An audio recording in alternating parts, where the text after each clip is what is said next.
কি ব্যাপার, এখনো বাইরের কাপড় পরে বসে আছো কেন? যাও ফ্রেশ হও। আমার ভীষণ টায়ার্ড লাগছে, আমি খেয়ে তাড়াতাড়ি ঘুমিয়ে পড়বো। আজকে তোমার অ্যাক্টিংটা একটু বেশি বেশি হয়ে গেছিল। অ্যাক্টিং মানে কি সাফায়েত? আমি আবার কিসের অ্যাক্টিং করলাম? নাহিয়ানকে বাড়িতে ফিরিয়ে নিয়ে আসবো, দ্যাট ওয়াজ আওয়ার ডিল। কিন্তু ওই মেয়েকে ছেলের বউ করার অ্যানাউন্সমেন্ট তোমাকে কে দিতে বলেছে? এটা একটু বেশি বেশি হয়ে গেল না? আচ্ছা, মানলাম যে তুমি ছেলের বাড়িতে ফিরে আসার কারণে খুব আনন্দে ভাসছো, ইমোশনাল হয়ে গেছো, দ্যাট ওয়াজ ফাইন। কিন্তু মাকে ওইভাবে তুমি কি বলতে চাচ্ছিলে? সাফায়েত, আমি সত্যি বুঝতে পারছি না তুমি কেন এত হাইপার হচ্ছ। আর আমি কোথায় অ্যাক্টিং করলাম? আর আম্মাকে তো আমি নাহিয়ানের বিয়ের কথাই বলতে যাচ্ছিলাম। কার সাথে বিয়ে?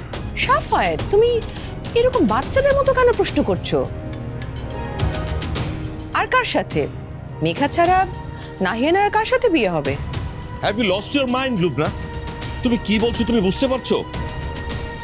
তুমি ওই মেঘার সাথে নাহিয়ানের বিয়ে দিতে চাচ্ছ? নাহিয়ানের জন্য মেঘাই একদম পারফেক্ট।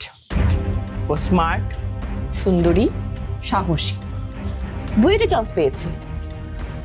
আর তুমি তো নিজের চোখেই দেখলে ওরা একে অপরকে কতটা ব্লাইন্ডলি ভালোবাসে। আর সব থেকে বড় রিয়েলিটি হচ্ছে, আজ এই যে নাহিয়ান বাড়ি ফিরে এসেছে শুধুমাত্র একটা শর্তে, ও মেঘাকে বিয়ে করবে। লুবনা, আমি না তোমাকে এখন একেবারে চিনতে পারছি না। আজ সকাল থেকেও তুমি ব্যস্ত ছিলে কিভাবে নাহিয়ানের জীবন থেকে মেঘাকে সরিয়ে দেওয়া যায়। ফরাজদের সঙ্গে কথা বলে ওকে কনভিন্স করার আইডিয়াটাও তোমার ছিল। তুমি কেন এখন ফ্লিপ করছো? অ্যাকচুয়ালি আমি মেঘাকে ভুল বুঝেছিলাম। আজ ওর সঙ্গে কথা বলার পর আমি রিয়েলাইজ করেছি মেঘা সত্যিই অনেক ভালো মেয়ে, আর নাহিয়ানকে সত্যিই ভালোবাসে। আজ এই মেঘার জন্যই নাহিয়ান বেঁচে ফিরেছে, এটা কেন ভুলে যাচ্ছ সাফায়েত? শোনো, মেঘার প্রতি আমার কৃতজ্ঞতার কোনো শেষ নেই, ওকে নিয়ে আমার কোনো কমপ্লেনও নেই। কিন্তু গ্র্যাটিটিউড আর ম্যারেজ এক জিনিস না। মেঘাকে কৃতজ্ঞতা জানানোর অনেক রাস্তা আছে। আর নাহিয়ানের সঙ্গে মেঘার বিয়ে কোনোভাবেই হবে না। কেন হবে না? কারণ নাহিয়ানের বিয়ে রাশার সঙ্গেই হবে, অ্যাট এনি কস্ট।